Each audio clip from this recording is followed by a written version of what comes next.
Old school versus new school exercises. Let's be real, back in the day, people were jacked, and this was long before the craze of science-based lifting. So are we wasting our time with all these exercises that are getting preached to us on YouTube as the new greatest thing? Well, today we find out once and for all. We will be judging all of these exercises on their ability to actually target the muscle we're after and therefore build muscle. And as always, it comes down to anatomy. And my name is Peter, welcome to the channel, and I'm a qualified physiotherapist, so I know a thing or two about anatomy. I've actually done sessions with cadavers without the skin and actually holding muscles in my hand, and trust me, it boils down to this every single time. And some of my favorite massive YouTubers have made huge mistakes not looking at the anatomy, telling people to do certain exercises, and we will definitely be looking at those throughout this video. Right, let's get into this with one of the newest variations of an exercises versus one of the oldest exercises in today's list. Massive head-to-head, let's go. This is the oldest variation of a squat. Head-to-head with the Eric Janicki variation of a leg press. They used to call it the loaded knee bend or weighted knee bend. Heels up, really compressing the knees. And it was only in the 1920s that someone realized with feet flat that you could push a lot more weight.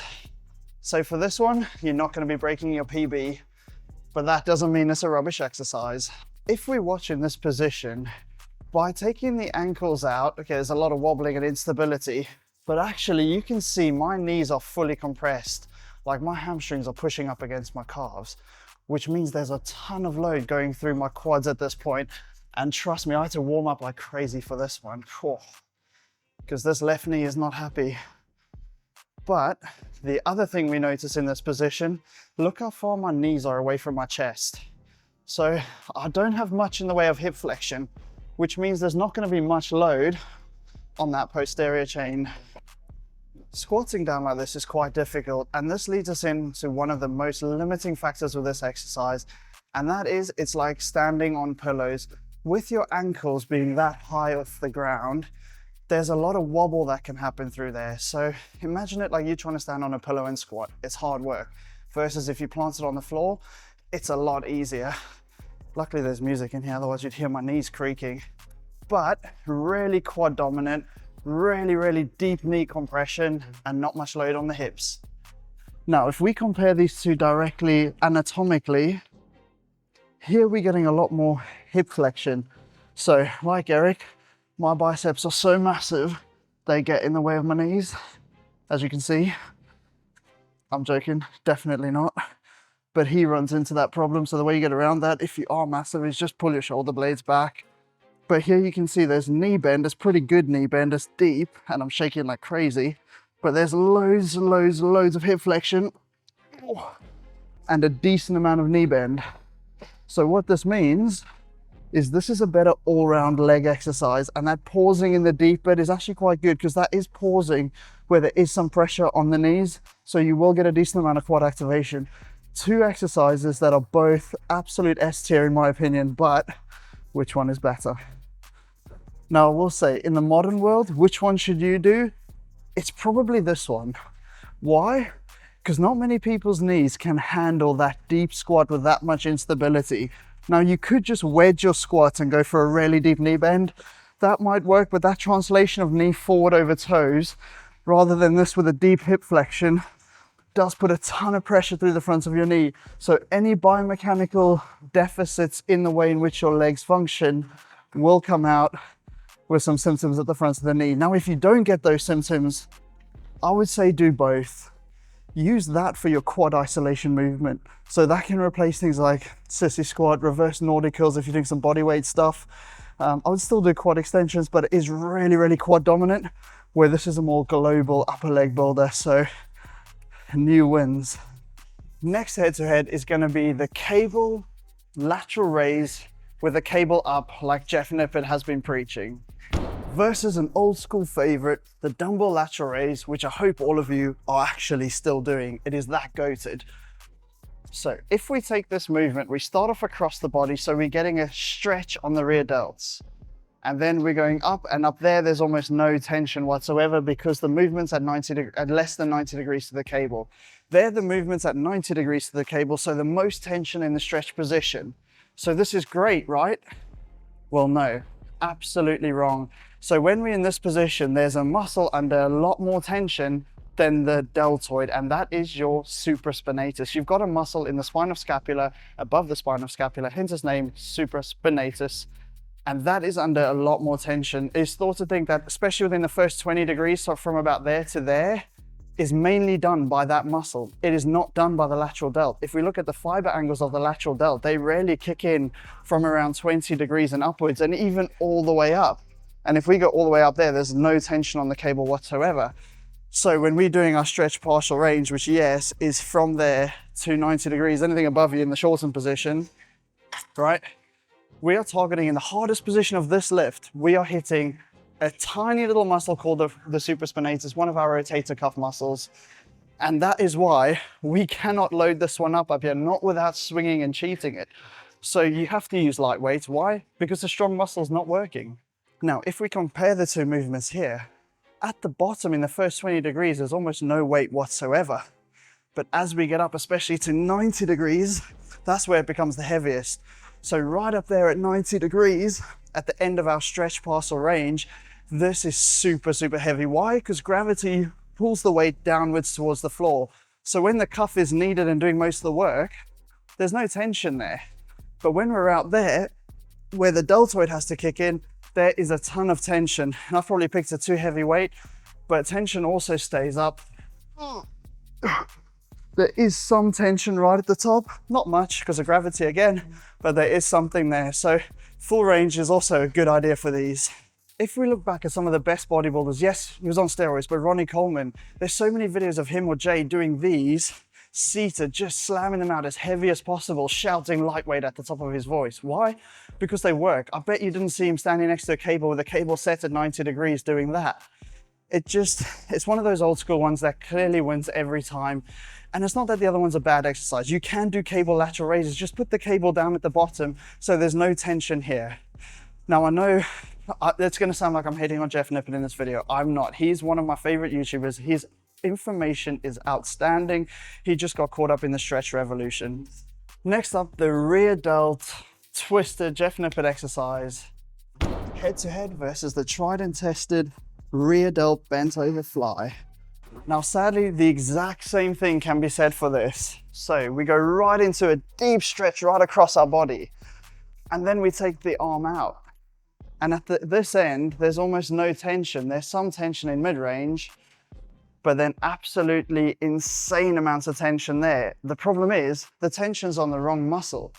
And again, it's one of the rotator cuff muscles that has all the tension. This time it's the one below the spine called infraspinatus. Much bigger, much stronger than supraspinatus, but nothing compared to the deltoid. So we have to lighten the weight so much because it's the wrong muscle working. And more importantly, this one doesn't even really hit the rear delt. For the rear delt to truly be hit, our arm has to be behind our body. That's when the fiber angles that connect there to there have the most 90-degree pull, pulling our arm right behind our body. And in this exercise, we don't even get there. So it's not only that it doesn't even prioritize it, this barely targets the rear delt. And Jeff said it himself in the short.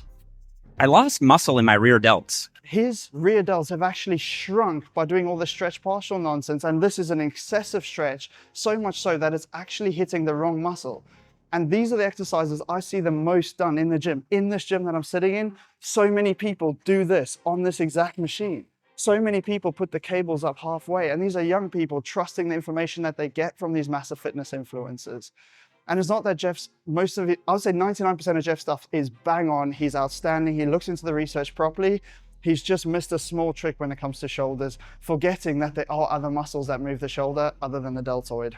Now, if we break down this movement, down at the bottom, there's almost no tension. And this is where all those muscles around your shoulder blade are going to kick in. Your infraspinatus, your teres minor, even your rhomboids and mid-traps are going to be working, pulling the shoulder blade back. However, when there's the most tension there at 90 degrees, right, there's there's almost no help from those muscles. It's purely rear delt, which is why it is such a good rear delt exercise. And this is why it's been around the block, it's still survived, and it's an excellent variation. And yes, you can do this on cables as well. Just remember, when you set up, don't set up where you have the stretch biased. Set it up so that when you come out there, there's most tension. So if you do a cross cable, that's gonna be okay, or even same side, but I would recommend a cross cable and stand far back from it. Let's be real, for chest, nothing's really changed. The incline press and the bench press are still the goats, but let's look at a more modern version of a fly versus the traditional fly. So traditional fly, this is versus the seated cable fly. And you can do this incline or flat, it's exactly the same. So here we're going down, tons of tension in that stretch position, coming back up, almost no tension there. So this is a great exercise, biases the stretch position and then coming back up. And again, that stretch position is not too important. So loads of tension due to gravity, no tension due to gravity. Now secret, maximum tension, minimum tension. So these are exactly the same. I would score these an even par on both. Cables do not have an even strength curve. They are at the highest strength curve when you're at 90 degrees to the cable, and the lowest strength curve when you're less than 90 or greater than 90 for that matter. And because you're lying flat for the dumbbell bench, or the dumbbell fly should I say, the strength curve is identical. So these are a tie and interchangeable. Do one or the other or change it up. One of the oldest and most goated arm exercises, the barbell curl. This is going head to head with one of our more modern variations, the Bayesian curl. Now we run into a slight problem here again. The natural strength curve of the bicep is weakest, strongest, weakest. Now this is because of sliding filament theory. Basically, your muscle fibers contain two main components. You have actin and myosin. These overlap in order to contract. So when we're in the stretch, there's not much surface area. Then as we contract, we get to mid-range where we're the strongest, and then they sort of hook past it. They're almost like little hooks that hook and pull one another. And this is inside our muscle fibers. So we've got no surface area, loads of surface area. And as you can see, there's not much tension in this position, and then no surface area. So we've got a huge amount of weight in a position where the muscle's the weakest. Now this does have one thing going for it compared to the barbell curl, and that is that our elbows are behind our body. What this will do will actually target the long head of the bicep slightly more. Because of the attachment beyond the shoulder, we can isolate it slightly compared to the short head by having our arm behind the body. Vice versa, if you want to target the short head, get your arm in front of the body. Now this is a supinated grip. It's a neutral elbow position, so working both heads of the bicep. The key difference here is your strength curve. So easy in the bottom portion, difficult at mid-range, and then easy up at the top. Now this matches that actin and myosin strength curve perfectly, and this is why barbells and dumbbells have been so successful for building the biceps all these years, and there's no need to change it. This is a go-to exercise for a reason, and you can, even when you run out of steam, throw in a bit of a cheat curl, lean back, and come back down. Now, if you want to hit the long head bicep successfully, you want to do it on an incline bench press and utilize a hammer curl. So supinating, that's one of the functions of the bicep. If you want to know more about hitting the arms, I've got a whole video dedicated to that, and it'll be linked at the end of this one. Now for back, we've got an interesting one. We've got a very old exercise called the cat curl. That is going head to head versus one of the newest versions that I've seen on how to target your back, and actually one of the best, and I do it every single time. And that is the full back row. Now, I'd never heard of it. I bet you probably haven't either. But what this involves is going into spinal flexion, shoulder protraction, so really rounded, and rowing from that position. Now, no, it's not dangerous for your lower back. Our lower backs are designed to be loaded. However, this is not an optimal exercise. When we're in that rounded position, yes, our lats work harder when the elbows are in front of the body. However, with that angle of pull, we're getting a lot of your shoulder blade muscles, a lot of rhomboid help. And I mean, yes, the lower back's working isometrically. One would argue that it's limited because of how your lower back has to work isometrically, but also we never get a full contraction. So we never get that full squeeze of the lats and also all those muscles around the shoulder blade. So in all honesty, I'd probably class that as like a D or C type exercise. but really old. And you know what, for back in the day, it was an interesting variant. I'm glad they tried it, but I wouldn't put that on your priority for building muscle. The full back row. The reason I call it that is because when we're in this position over here, we're rounded. So we're going to use our lower backs a little bit. We're going to use our scapulae a little bit. And then we're going to use our lats. And then when we cross our body, we're going to use all those shoulder blade muscles again. So this is perfect. So in that position, rhomboids, traps, all of that lower back helping out. As long as you don't use momentum to do it, this is the one time I would say, slow your concentric down big time so that we take the tension smoothly from the shoulder blade muscles to the lats and then back to the shoulder blade muscles, and then you reverse that sequence on the way back. What you don't want to do is haul it, because then basically it's just momentum and your lats are missing out. So where the other one didn't really target the lats too well, this targets all your scapular muscles, this targets your lower back, and it targets your lats perfectly if done correctly. And you can apply this for your pull downs as well. Really let the scapulae loose to allow all the other muscles to also work. Saves time, and this is a S tier exercise. I absolutely love it. And you can also do it with a chest support or on a T-bar, however you want to do your rows. If you do them like this, you're not going to go far wrong. So looking at the French press, this is officially the oldest tricep exercise. Triceps were first trained just in your compound movements like your bench press and your overhead press. This is going to be compared not to a brand new exercise, but to one of the newer ones we keep seeing, and that is your overhead tricep extension. Now this is similar to a skull crusher if you do your skull crusher right behind you. And this is a great exercise because there's tons of load there right in the stretch position. So it does change the strength curve slightly, but fun fact, most tricep exercises are loaded in the stretch except for kickbacks. So when we're up here, when our elbows are this high, we are targeting the long head of the triceps. Now the long head of the triceps is the only one that attaches above the shoulder. And this can also be targeted on press downs where your elbows are slightly behind the body with a rope. Don't be fooled, the medial head and lateral head are also really important, but the long head makes up 2/3 of the tricep, which makes up 2/3 of the arm. So ideally we want to target more of the long head than any other head.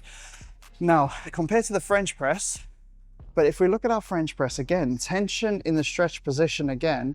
However, if we note the position of our elbows here, they are mid-range, so they're not up overhead and they're not behind our body. So when we compare, we're going to be hitting the medial and lateral head slightly more than the long head. Now don't be fooled, the long head is still working. All three triceps work all the time. However, the long head is not in its most optimal position. So therefore we'll get slightly more medial and slightly more lateral head. Now, because the French press isn't too difficult, right? We can use it in a mechanical drop set, and this is how I like to use it.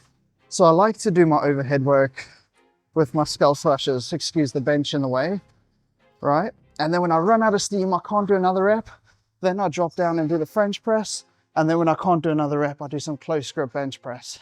And this is an insane mechanical drop set using the mechanics to make life easier with the same weights. So this is one of the few times where we actually require both, because both target the muscle slightly differently and both will benefit.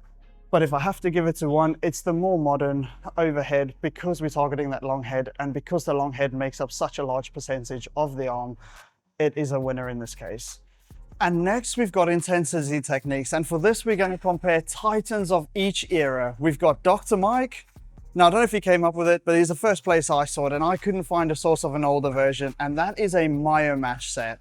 And that is going to go up Clash of the Titans against Arnold from back in the day. Now, Arnold really liked the 21s, and a 21 is basically you do the lengthened half for 7 reps. So it's a really good intensity technique. So you hit your 7, then you do the shortened half. So you have to control the eccentric through mid-range. So you get a great eccentric overload.